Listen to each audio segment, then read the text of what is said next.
नमस्कार श्रोते हो, मी अर्चना रवींद्र शिर्के माऊली कथाकथनमध्ये तुमचं पुन्हा एकदा स्वागत करते. आपण ऐकत आहोत राधा, लेखक समर.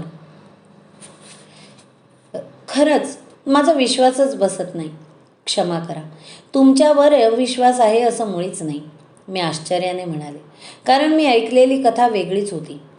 तुम्ही श्रीकृष्णांची फक्त एक सखीच होतात आणि श्रीकृष्ण तुम्हाला सोडून गेले इतकंच मी ऐकलं होतं.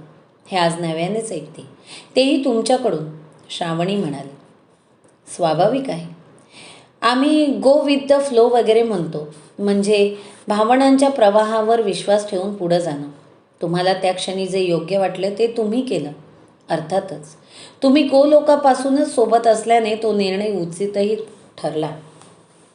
जीवनात दुसरं कुणीच नको हे तुम्हाला अगदी पक्क माहीत होतं. हो, जीवनात अनेकदा तुमचं मन जे सांगतं त्यावर विश्वास ठेवण्याशिवाय पर्यायही नसतो. तर्क कितीही उपयुक्त असला तरी काही ठिकाणी भावनांवर विश्वास ठेवूनच निर्णय घ्यावा लागतो. देवी, हे सूत्र मी माझ्या जीवनात वापरू शकते का? हे मी कसं करू शकेन? आज कुणावरही विश्वास ठेवणं धोक्याचं झालं आहे. एखाद्या व्यक्तीचा भूतकाळ काय आहे किंवा तो खरंच कसा आहे हे लगेच कळत नाही.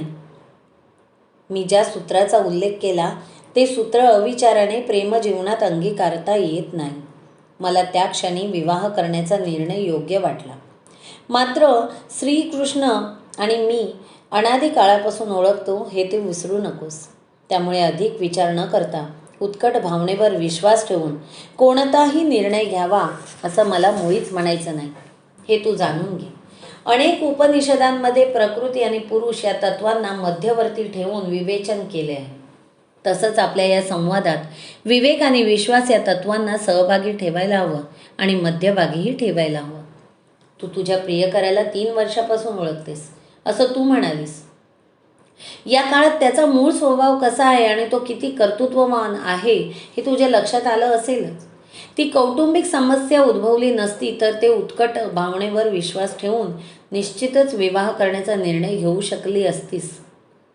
हो, प्रियकराचा उल्लेख होता. श्रावणी क्षणभर विचलित झाली, पण त्याबाबत अधिक विचार न करता ती म्हणाली, मी तुम्हाला भेटले आणि फक्त प्रेमाबाबतच बोलत राहिले. आम्ही माणसं किती अभागी आणि बुद्धिहीन असतो. साक्षात तुम्ही माझ्या समोर आलात आणि मी माझंच दुःख उगाळत बसले. तुम्हालाही त्याबाबत बोलायला लावलं. तुमच्याकडून किती गोष्टी जाणून घेता येतील ते भाग्य पदरात पाडून घ्यायचंही मला सुचलं नाही. श्रावणी, असं म्हणू नकोस. तुझ्या जीवनातील ती समस्या दूर करण्यासाठीच मी तुला भेटले असं समज. आपण प्रेमाबाबतच बोलायला हवं असं काही नाही. मला तुमचा जीवनाबाबत म्हणजे मानवी जीवनाबाबत काय दृष्टिकोन आहे हे जाणून घ्यायला आवडेल. तुझी जिज्ञासा पाहून मला आनंदच झाला, पण माझ्या बोलण्याला प्रवचनाचं स्वरूप द्यायला नको असं मला वाटतं. कारण तुझ्याशी बोलावे म्हणूनच मी तुला भेटले आणि जीवनाबाबत नक्कीच बोलू. तुला नेमकं काय जाणून घ्यायचं आहे ते मला सांग. श्रावणी काहीसा विचार करून म्हणाली, माझ्या मनात खूप प्रश्न आले. सगळ्यात आधी एक प्रश्न विचारते. तुम्हाला मानवी जन्म घेऊन कसं वाटलं? मी बऱ्याचदा ऐकते की गंधर्वांना शाप म्हणून मानवी जन्म मिळाला. बहुधा भीष्मान नाही. इतकंच काय तुम्हालाही? तुझा प्रश्न चांगला आहे. मानवी जीवन हे गंधर्वांना आणि देवतांना हीन वाटत असलं तरी मला ते रमणीयच वाटलं. बहुधा माझ्यासह कृष्णासारखा सखा होता म्हणून असेल, पण तो तरी जन्मभर कुठे सोबत होता.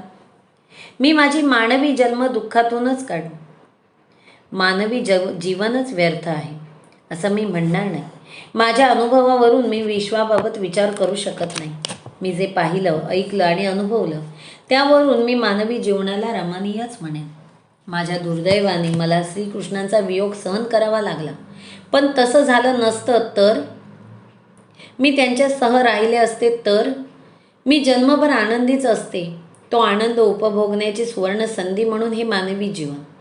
बहुतांश मनुष्य ती संधी गमावतात आणि अनुचित वर्तन करून संपूर्ण मानवजातीची प्रतिष्ठा धुळीस मिळवतात.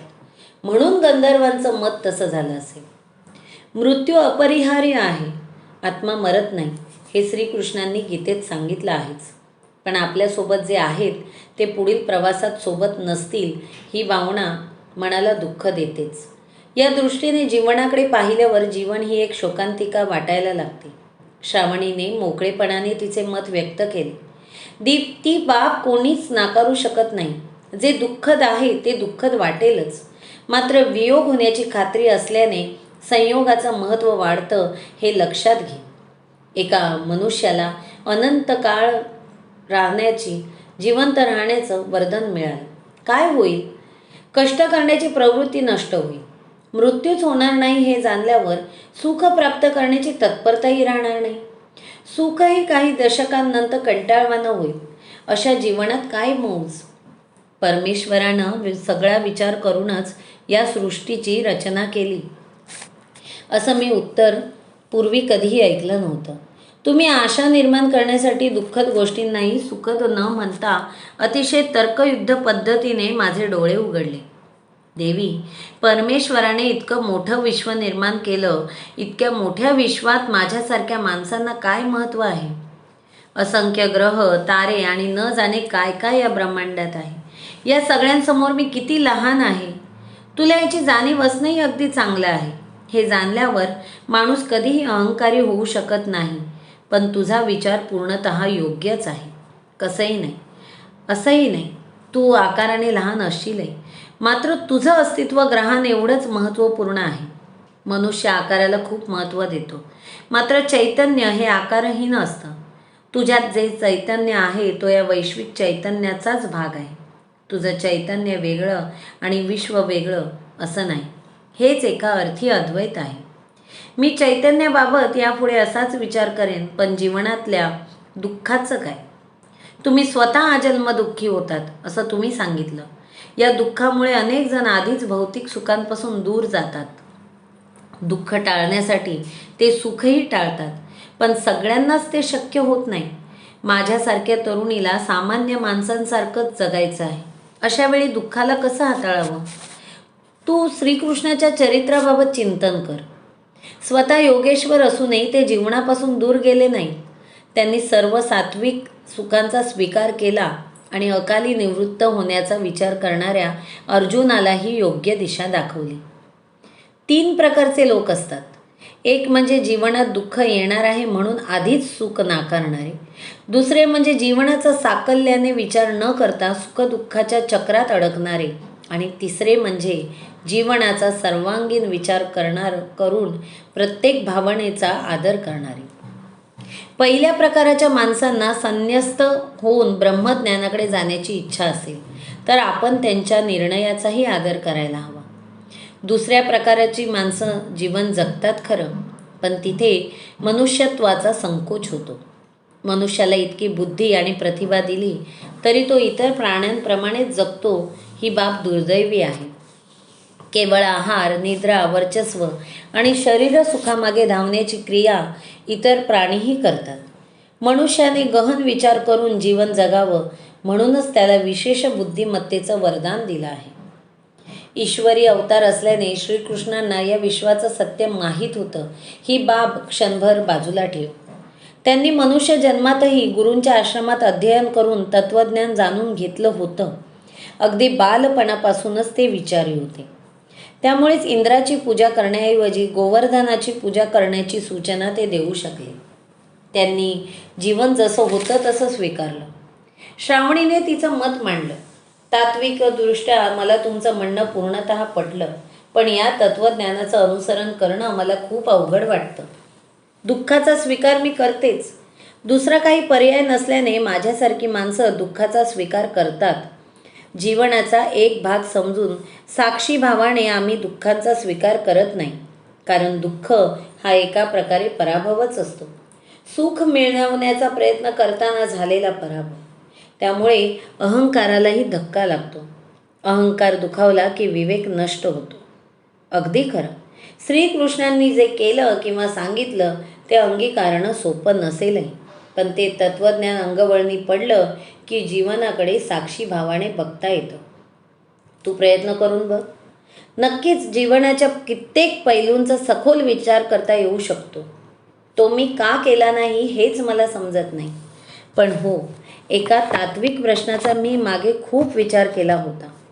त्याबाबत बरंच वाचलंही होतं. तो प्रश्न विचारू का? हो, अवश्य. ईश्वराने ही सृष्टी घडवली, पण या सृष्टीतल्या सर्व घटकांचं भवितव्य आधीच निश्चित केलं आहे का?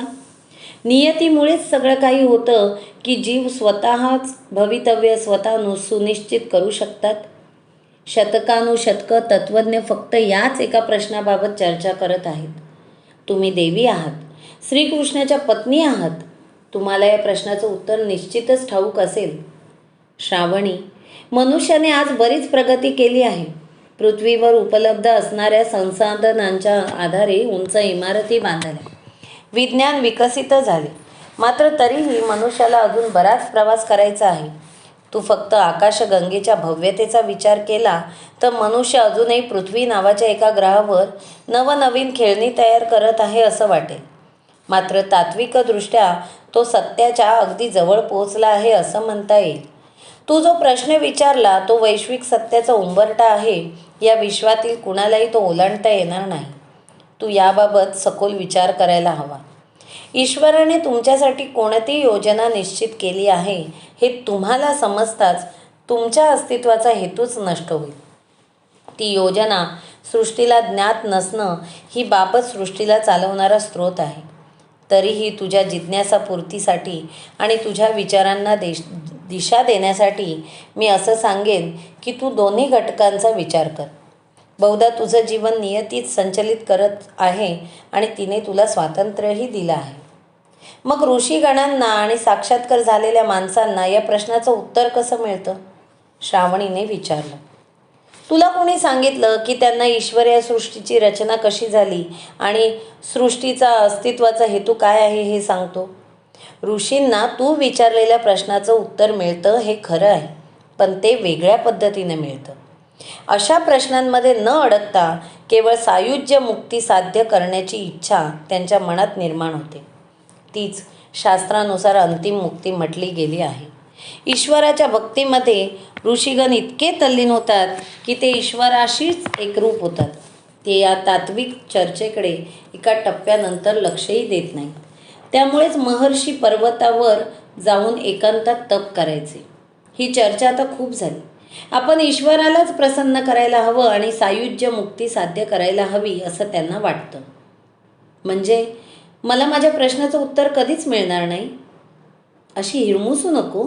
काही प्रश्नांचं अनुत्तरित राहणंच मानवासाठी हितकारक आहे. माझ्यावर विश्वास ठेव. तुला अशा काही गूढ प्रश्नांचं उत्तर माहीत नाही, म्हणूनच तू जीवन आनंदाने जगू शकतेस. देवी, हा आनंदही किती काळ टिकतो? बघता बघता तुमच्या अवतारालाही शेकडो वर्ष लोटली. मी कधी तारुण्यात प्रवेश केला हे मलाही समजलं नाही. असं वाटतं की आपण काल परवा शाळेतच होतो. माझ्या आईचे वडील आम्हाला सोडून गेले तेव्हा मी खूप दिवस याबाबत विचार करत होते. ते असे अकस्मात कसे गेले? ते निरोगी आणि निर्व्यसनी होते. सगळ्यात महत्त्वाचं म्हणजे आनंदी होते. त्यांचा आनंदही क्षणार्धात संपला. जन्मभर ते समाधानी राहिले, पण ते पर्वही एका क्षणात संपलंच. ही आनंदाचीही मर्यादा नाही का? हो. तू नाण्याची एक बाजू पाहिलीस, दुसऱ्या बाजूचाही विचार कर. ज्याप्रमाणे जीवन अमर्याद नसल्याने जीवनाला महत्त्व प्राप्त होतं, त्याप्रमाणे आनंदही अमर्याद नसल्याने त्या मोजक्या क्षणांना महत्त्व प्राप्त होतं. ज्या क्षणी आनंदाची मर्यादा संपेल त्या क्षणी आनंदाचं महत्त्वही संपेल. त्यामुळे आनंदी असतानाही तू आनंद कधीतरी संपणार आहे असा विचार केला तर तो एक क्षणही तुला पूर्णतः अनुभवता येणार नाही. देवी, माझ्या जीवनात आनंद पुन्हा येईल का? श्रावणीने चिंताग्रस्त मुद्रेसह विचारलं. का नाही? कुणाच्याही जीवनातून आनंद कायमचा निघून जात नाही. तू अशी निराश का झालीस? तुमच्याशी बोलल्यानंतर मला खूप गोष्टी जाणवत आहेत. मी माझ्या आयुष्यात घडणाऱ्या खूप गोष्टींचा बारीक सारीक विचार करायचे, पण संपूर्ण जीवनाचा या पद्धतीने विचार केला नाही. तुम्ही मला जे दृष्टिकोन दिला तो मला उपयुक्तच ठरेल. जीवनात पुन्हा आनंदच आला नाही तर मी या दृष्टिकोनाचा उपयोग कधी करू? मला त्या प्रत्येक आनंदी क्षणाचं महत्त्व समजलं आणि त्यानंतर जीवनात आनंदच पुन्हा आला नाही तर? असं मुळीच होणार नाही, मी विश्वासाने म्हणाले. मी त्या एका पुरुषालाच माझं सर्वस्व मानल्याने असं झालं का? माझ्या खूप मैत्रिणी मला म्हणत होत्या की एकाच माणसात इतकं मन गुंतवू नये, आनंदासाठी कुणावर अवलंबूनही राहू नये, स्वतःहून अधिक महत्त्व कुणालाही देऊ नये. मी त्यांचं न ऐकता अगदी मनापासून प्रेम केलं, ही माझी चूक आहे का? तुझ्या मैत्रिणींचं मत पूर्णतः चुकीचं आहे असं नाही. पुरुषच हीन आणि अयोग्य असेल तर त्याला सर्वस्व मानू नये.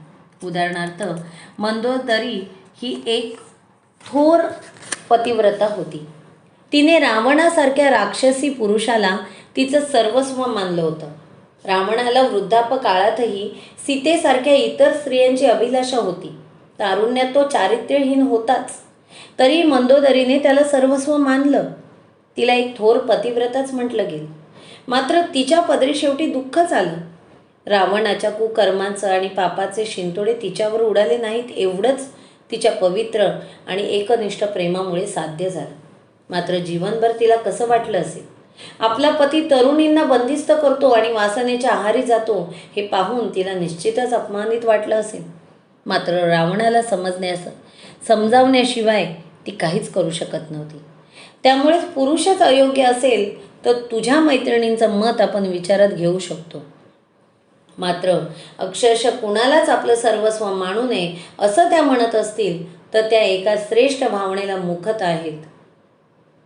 मी श्रीकृष्णांना माझं सर्वस्व मानते. मीरेसारखी भक्तही श्रीकृष्णांना सर्वस्व मानते. सीतेसाठी श्रीराम हे तिचं सर्वस्व होते. गेल्या शतकात भारतात ज्या कर्तृत्ववान स्त्रिया झाल्या त्यांच्यासाठी त्यांचे पतीही त्यांचे सर्वस्व होतं. पतींच्या मनातही तीच भावना होती. अपवाद असतीलही, मात्र बहुतांश ठिकाणी असंच दिसून आलं.